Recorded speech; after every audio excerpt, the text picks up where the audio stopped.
सुने लो कहानी बीमार वाली के सुने लो कहानी।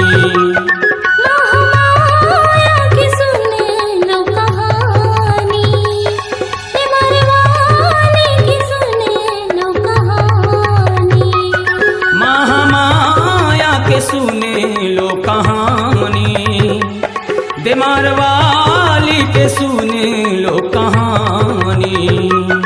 महामाया की सुने लो कहानी बीमार वाली की सुने लो कहानी।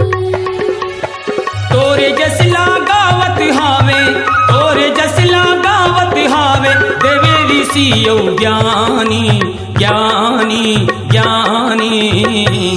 महामाया की सुने लो कहानी बीमार वाली की सुने लो कहानी।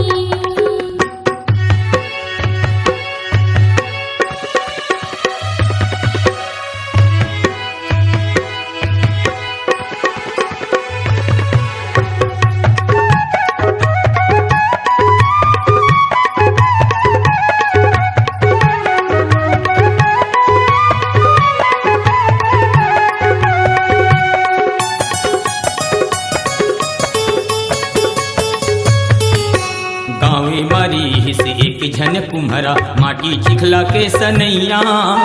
एक दिन बोला सपना देखाइस महामाया मोर मैया।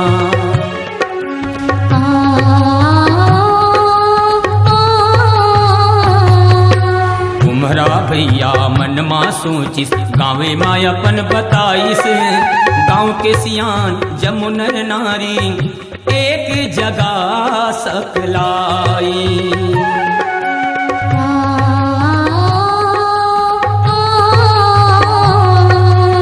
ओ सपना ला कलप कलप के ओ सपना ला कलप कलप के कहीं से अपन जुबानी जुबानी जुबानी।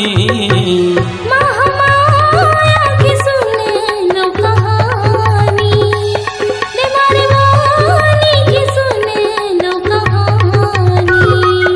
महामाया के सुने लो कहानी बीमार वाली के सुने लो कहानी। महामाया की सुने लो कहानी बीमार वाली की सुने लो कहानी।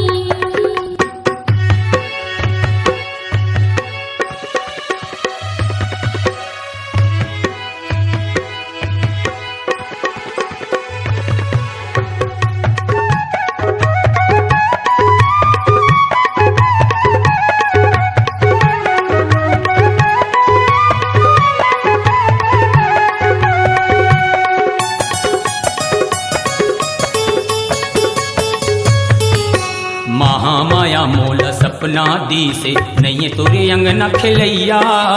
नहीं रही तोर आगू पाछू पानी के गा देवैया।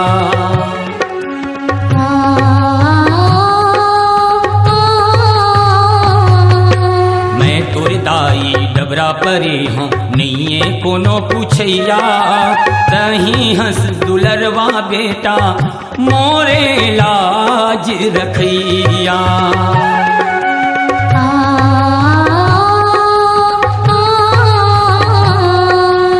मोर मंदिर बनवा दे बेटा मोर मंदिर बनवा दे बेटा देहूं बरुआ बरदानी बरदानी बरदानी। महामाया की सुने लो कहानी बीमार वाली की सुने लो कहानी। महामाया के सुने लो कहानी बीमार वाली के सुने लो कहानी।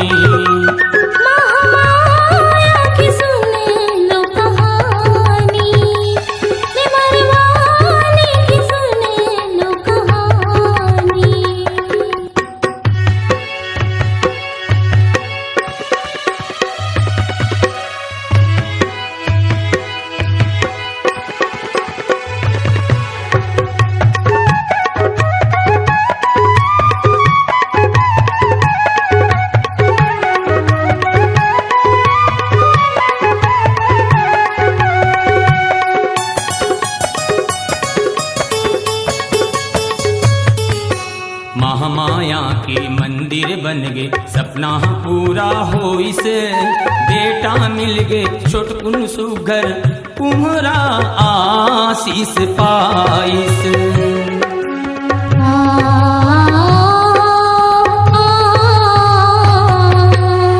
हर निर्मल मन से आथे उही हा भक्ति पाए, खाली हाथ आथे दाई झोली भर के जाते।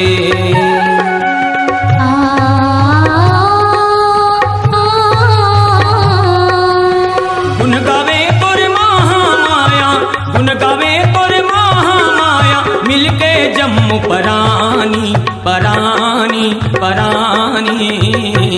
महामाया की सुने लो कहानी, निमर वाले की सुने लो कहानी। महामाया के सुने लो कहानी, बीमार वाली पे सुने लो कहानी।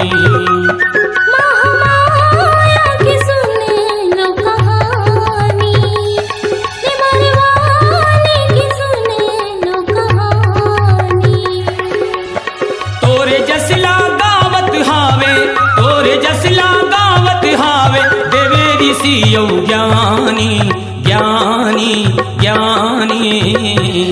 महामाया की सुने लो कहानी, निमर वाले की सुने लो कहानी। महामाया के सुने लो कहानी।